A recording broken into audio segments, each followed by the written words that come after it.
쉽고 재미있는 시사 경제 채널 페페TV에서 알려드립니다.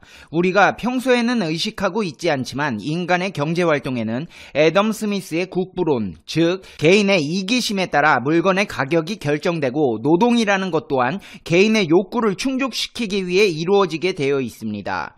대부분의 사람은 돈을 벌기 위해 노동을 하고 적절한 보상이 주어지지 않는 경우 동기부여가 결여되어 하기 싫어지는 것이 현실입니다. 근데 여기 자신의 노동력과 재화까지도 개인의 이기심이 아닌 사회 공동체를 위해 쏟아붓는 사람들이 있습니다. 자유경제주의적 관점에서 봤을 때 정신 나간 짓이라고 할 수 있는데요.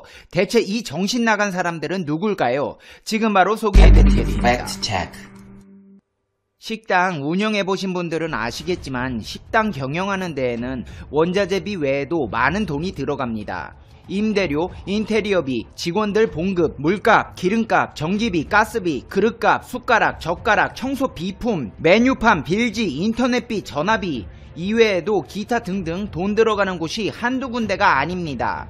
따라서 요즘처럼 경기가 어려울 때면 그냥 가게를 소유하고 있다는 것 자체가 고통스럽게 느껴질 정도로 적자가 이만저만이 아닙니다. 근데 여기에 더해 공짜로 음식을 만들어서 남들에게 퍼준다면 가게가 어떻게 될까요? 남들은 미쳤다고 할 것입니다. 하지만 이런 행동을 하는 사람들이 실제로 있습니다. 대구 북구에 위치한 스테이크 전문점 선서 인더가든은 지난달 27일부터 동산병원과 대구 동산병원 의료진들을 위해 도시락을 제공하고 있습니다. 도시락도 그냥 도시락이 아니라 딱 보기에도 먹음직스럽고 도시락치고는 고가에 해당하는 14,000원 수준의 도시락 약 150인분을 매일 제공하고 있습니다. 도시락에는 선생님의 노고에 진심으로 감사드립니다. 선생님들의 헌신에 국민 모두가 감사해야 하고 다 함께 응원하고 있습니다. 우리 모두가 선생님의 헌신적인 치료와 노력에 진심으로 박수를 보내며 감사드린다는 걸 잊지 마세요. 라는 내용의 응원 쪽지도 담겨져 있습니다. 여기에 더해 이와는 별개로 환자용 우유 300개도 제공하고 있습니다. 직원들은 새벽 일찌감치 레스토랑에 나와 의료진들을 위한 도시락을 만들고 있다고 합니다. 선서 인더 측 관계자는 의사 선생님들이 식사를 제대로 못하고 있다고 들었는데 직원들이 봉사한다는 차원에서 적극적으로 동참하고 있어요. 병원까지 배달도 가야 하는데 직원들도 기꺼이 헌신하겠다고 해주었습니다. 라고 밝혔습니다. 선서 인더가든은 직원들의 헌신에 힘입어 한 달 동안 도시락을 지속적으로 제공할 계획입니다. 선서 인더가든 관계자는 시민들이 도와주니 4일부터 도시락 분량을 300인분으로 늘리기로 했습니다. 레스토랑 주방에 한계가 있지만 중환자실에 근무하는 간호사들께도 도시락을 공급할 방안도 논의 중에 있습니다. 라고 설명했습니다. 선서 인더가든의 선행은 선한 영향력을 사회 곳곳에 행사하고 있습니다. 이 소식을 전해들은 대구 시민들도 나눔에 동참하고 있습니다. 일부는 쌀을 보내오기도 하고 일부는 금전적 지원을 하기도 합니다. 여기에 더해 대구 북구 칠성 야시장의 일부 상인들도 의료진들을 위해 도시락을 만들었습니다. 칠성 야시장의 일부 상인들은 대구 의료원 의료진에게 200인분의 도시락과 커피를 전달했습니다. 칠성 야시장 상인들로 구성된 봉사단체 칠성 야시장에서 만난 좋은 사람들은 6명의 상인이 십시일반으로 돈을 모아 도시락을 마련했다고 합니다. 도시락에는 단디 힘내라 대구, 단디 힘내라 의료진 이라는 문구도 적혀 있습니다. 상인들은 지속적으로 의료진을 지원할 계획이라고 밝혔습니다. 타 지역의 도시락 봉사 행렬도 줄을 잇고 있습니다. 인천시는 주식회사 디딤의 협찬으로 대구 지역 의료진 및 자원봉사자들에게 도시락 1만 개를 전달하기로 했습니다. 이번 전달식을 통해서 1억 원 상당의 도시락을 대구시와 사회복지공동모금회 인천지부와의 긴밀한 협의를 통해 병원 및 선별진료소로 전달할 예정입니다. 디딤의 대표는 인천시와 이 지역의 가맹본부가 뜻을 모아 고생하시는 의료진 및 자원봉사자들에게 조금이나마 힘이 되었으면 하는 차원에서 이번 후원을 계획하게 되었습니다. 어려운 시기지만 다같이 힘을 합쳐 위기를 극복해 나가기를 바라고 가맹본부에 사회적 책임을 다하고자 참여를 결정하게 되었습니다. 라고 했습니다.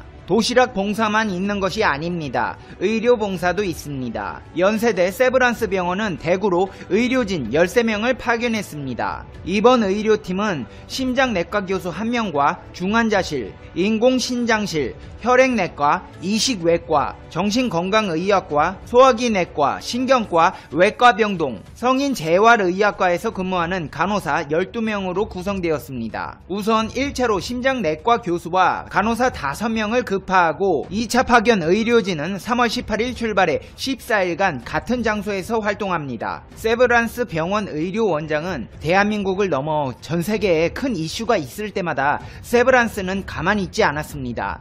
하나님의 사랑으로 인류를 건강하게 한다는 세브란스의 사명을 적극 실천하는 의료진이 정말 자랑스럽습니다. 힘든 의료활동이겠지만 건강하게 돌아오기를 바랍니다. 라고 했습니다. 파견 의료진도 남다른 각오를 밝혔습니다. 대구 출신 간호사는 솔직히 무섭고 걱정이 돼요. 하지만 대구에 사는 시민의 마음으로 사람들을 돌보겠습니다. 남편도 현재 대구에서 의료봉사 중인데요. 도움이 필요한 곳에 달려가는 것이 의료인의 마음입니다. 세브란스를 대표해 최선을 다하고 돌아오겠습니다. 라고 밝혔습니다. 진짜 이분들은 존경스러운 분들입니다. 그럼요. 왜 안 무섭고 걱정이 안 되시겠습니까? 어차피 의료인도 한 명의 인간에 지나지 않고 누군가의 아들, 딸, 누군가의 어머니, 아버지인데 당연히 두렵고 겁이 나는 것이 자연스러운 현상입니다. 이 모든 것들을 이겨내고 간다는 게 정말 초인간적인 사랑을 베푸시는 훌륭한 분들이 아니면 해낼 수가 없는 일이겠죠. 의료봉사 하시는 모든 의료진 여러분 응원하겠습니다. 여러분들은 대한민국을 대표하는 자랑스러운 세계 최고의 의료인들입니다. 전 국민이 여러분을 위해 기도하고 있습니다. 제발 몸 건강히 돌아오시고 건강한 대한민국을 만들어주세요. 한편 이런 가운데 대구 도심거리를 매일 오가는 사람도 있습니다. 묵묵히 자기 일을 해내며 도시 기능을 유지하는 이들입니다. 의료 폐기물 수거업체 소속 직원들은 매일 방호복 2개를 겹쳐 입고 현장으로 출근합니다. 그들이 출근하는 곳은 대구 지역 보건소와 청도 대남병원 등입니다. 이곳에 폐기물을 우선 처리해야 한다는 지침이 내려오면서 일단 이곳으로만 차를 몰고 있습니다. 관계자는 해당 의료 폐기물 수거업체가 당일 수거해 당일 소각하는 방식으로 빠르게 처리해야 하는 상황이라고 설명했습니다. 이 작업은 쉽지 않은 일입니다. 하지만 이분들 또한 사회의 최전선에서 자신이 맡은 바 위치에서 묵묵히 지켜나가는 없어서는 안 될 소중한 대한민국의 대표 일꾼들입니다. 폐기물 수거업체 한 직원은 폐기물을 만지는 작업을 하다 보니 하루 종일 소독을 하고 마스크를 쓰는 게 일상이 됐습니다. 폐기물이 갑자기 몰려 힘이 든 건 사실이지만 그래도 계속 작업을 해야 안심하는 시민들이 늘어나지 않겠습니까? 국가적 사태인데 어떡하겠어요. 다들 힘이 많이 들지만 이겨내야 합니다. 라고 했습니다. 이뿐만이 아닙니다. 대구에는 대구를 지키는 슈퍼맨, 이 시대의 영웅들이 자신의 역할을 수행하고 있습니다. 묵묵히 자기 일을 해내며 도시 기능을 유지하는 이들입니다. 대구의 환경미화원은 신천지 확진자가 나온 이후부터 상가 건물이나 음식점에서 나오는 쓰레기 양이 크게 줄었고 반면 배달용기처럼 가정에서 배출되는 음식 주문 폐기물이 크게 증가했다며 장사하는 사람들은 어렵고 불안한 마음에 집에서 배달을 시켜 먹는 사람들이 확실히 늘었다고 했습니다. 또한 대구 노인복지센터 직원들은 면역력이 약한 노인들은 아예 바깥 출입을 못하고 있는 상황에서 돌봄 공백을 메꾸기 위해 약을 대신 처방받아 전달하고 있고 어르신들 집을 방문해 손소독제 등 긴급 구호물품을 갖다 드릴 예정이라고 밝히는 등 사회 곳곳에서 추운 날씨에도 온정을 꽃피우는 사람들의 행렬이 이어지고 있습니다. 이제 페페TV의 결론 듣겠습니다. Conclusion. 페페TV. 위인들은 위기에서 빛이 난다고 이렇게 사회 곳곳에서 자신의 일을 해나가시는 분들이 진정한 애국자고 부국 강병하시는 분들이 아닐까 생각해봅니다.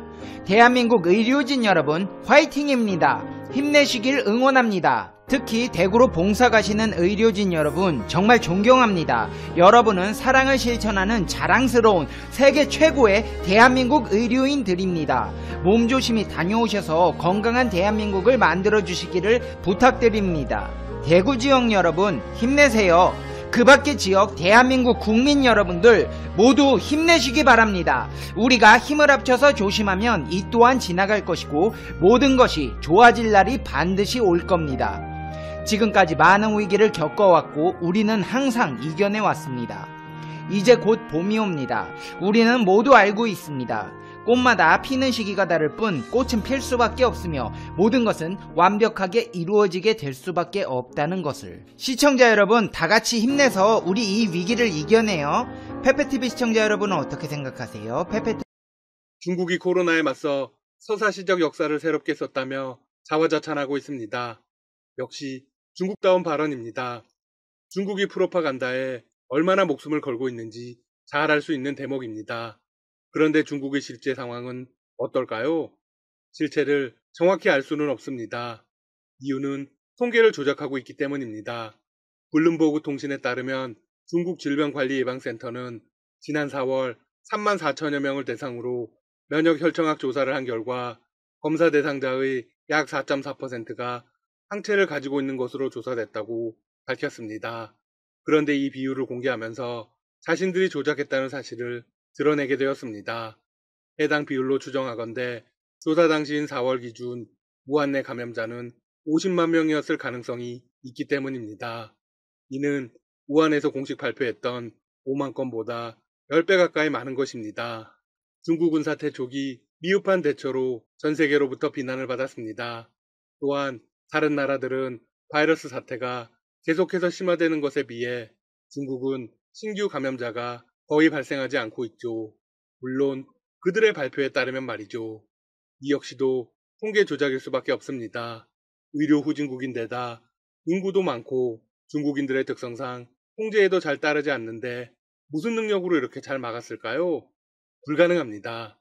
중국 외에도 통계 조작을 의심받는 나라는 또 있습니다. 바로 러시아인데요. 러시아는 자국 내 코로나19 확진 환자와 사망자가 현재 통계보다 훨씬 많다는 걸 스스로 인정했습니다. 러시아 정부 고위 관리는 최소로 잡아도 보고된 수치의 3배가 넘는다고 했습니다. 중국보다 러시아가 정직하네요. 한편 중국에서는 영국발 변종 바이러스의 확진자도 처음으로 나왔습니다. 중국 측은 주간 보고서를 통해 영국에서 귀국한 23세 여학생이 변이 바이러스에 감염됐다고 밝혔습니다. 아마 이 역시도 한 명보다 훨씬 많을 것입니다. 상황이 이런데도 시진핑 중국 국가주석은 앞서 언급했던 대로 2021년을 맞는 신년 대국민 연설에서 스스로를 영웅적이었다고 자평했습니다. 시 주석의 신년 연설은 국영 CCTV 등 관영 매체가 총동원된 가운데 진행되었습니다. 그는 이렇게 포문을 열었습니다. 2020년은 극도로 평범하지 않은 한 해였다. 갑자기 나타난 코로나19의 직면에 우리는 인민과 생명을 최우선으로 하는 인류애로 끈질기게 전염병과 싸우는 서사시적 일대 역사를 썼다. 이어서 평범함이 위대함을 주조하고 영웅은 국민에게서 나온다. 위대한 조국과 인민, 자강불식의 민족 정신이 자랑스럽다고 덧붙였습니다.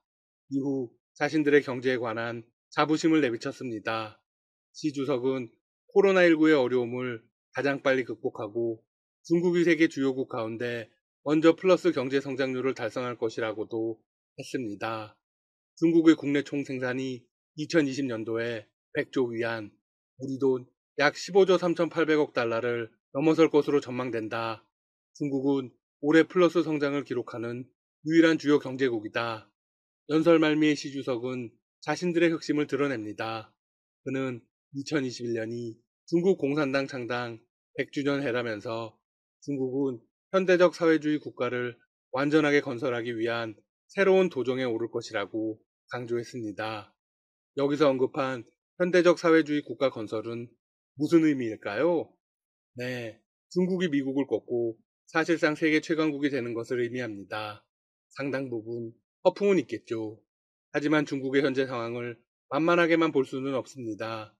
우선 코로나19 이후로 동아시아의 지위 자체가 크게 상승했습니다. 경제 블록의 중심이 아시아로 많이 옮겨갔습니다.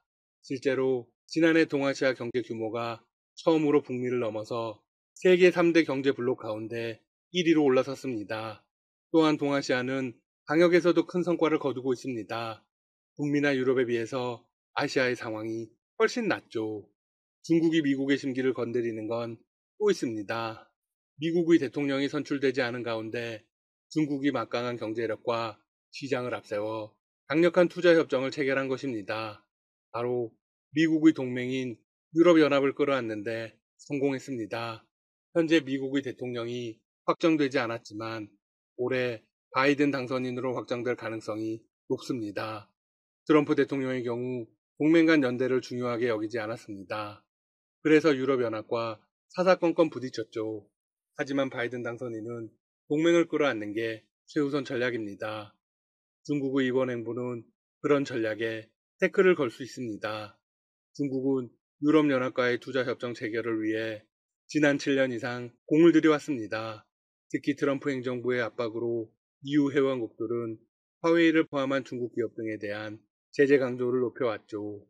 그런데 투자협정이 체결되면서 중국이 기사회생의 기회를 맞이했습니다. 그러면 여기서 유럽연합이 왜 중국의 요구에 응했는지 보아야겠죠? 이유는 EU가 얻을 수 있는 게 엄청나게 많기 때문입니다. 유럽 기업들은 이번 협정을 통해 통신, 금융, 전기차 등의 분야에서 사상 유례없는 시장 접근권을 얻게 되었습니다. 이제 유럽 기업들은 미국 기업보다 더 중국에서 유리한 투자 환경을 누릴 수 있게 되었습니다. 중국의 입장에서는 경제적인 측면에서 손해를 보는 장사입니다. 하지만 바이든 차기 행정부 출범을 앞둔 시점에서 중국이 내민 손을 EU가 잡았다는데 큰 의미가 있습니다. 동맹을 앞세운 미국의 압박을 상쇄할 수 있기 때문입니다. 최근 유럽 국가들은 5G 네트워크에 화웨이와 ZTE 등 중국 기업의 장비 사용을 금지하는 결정을 내렸습니다. 이는 EU 회원국들이 미국의 중국 압박에 동참하는 모양새를 보인 것이죠. EU가 넘어간 결정적인 요인은 코로나19도 있습니다. 코로나 재확산에 따른 심각한 경기 불황을 이겨내기 위한 일환으로 차이나 머니를 선택한 것입니다. 서로의 필요에 따라서 뭉치고 흩어지는 게 외교가 아닌가 싶네요. 물론 EU 내에서는 여전히 중국에 대한 반감이 적지는 않습니다. 따라서 실질적인 동맹이나 유대 관계가 아닌 이해관계를 따져서 협상이 체결되었기 때문에 나중에 크게 결렬될 가능성도 남아 있습니다. 거기다 바이든 행정부의 강력한 역습도 가능합니다. 미국이 EU 동맹 강화를 추진하면서 중국의 코로나19 책임 공방을 제기하고 중국의 홍콩 국가보안법 강행, 위구르 인권 문제 등을 공론화하면 협상의 EU 의회 최종 통과가 힘들어질 수 있죠. 그런데 EU와 중국 간 투자 협정이 발효되면 한국은 유리할까요? 아니면 불리할까요? 우리 기업의 입장에서는 유리합니다. 대중국 기회를 더 많이 창출할 수 있죠. 중국은 한국이 제2위의 투자 대상국입니다. 미국 바로 다음입니다. 또한 중국은 한국, 일본과의 관계를 무척 중요하게 여깁니다. 그들은 공공연히 미국과의 관계를 강화하더라도 중국을 겨냥하지 않기를 바란다고 인정하고 있죠. 중국은 이미 미국의 동맹인 한국, 일본까지 포함한 14개국과 영내 포괄적 경제 동반자 협정 RCEP를 체결했습니다. 또한 포괄적 점진적 환태평양 경제 동반자 협정 CPTPP 가입에 대한 관심도 나타낸 상태입니다. 국제적 고립 상태였던 중국이 전략을 바꾸고 나온 것입니다. 새해에도 한국 기업들이 멋진 활약을 이어가길 바랍니다. 지금까지 닥터시사TV였습니다. 여러분 시청해주셔서 감사합니다. 구독과 좋아요 부탁드립니다.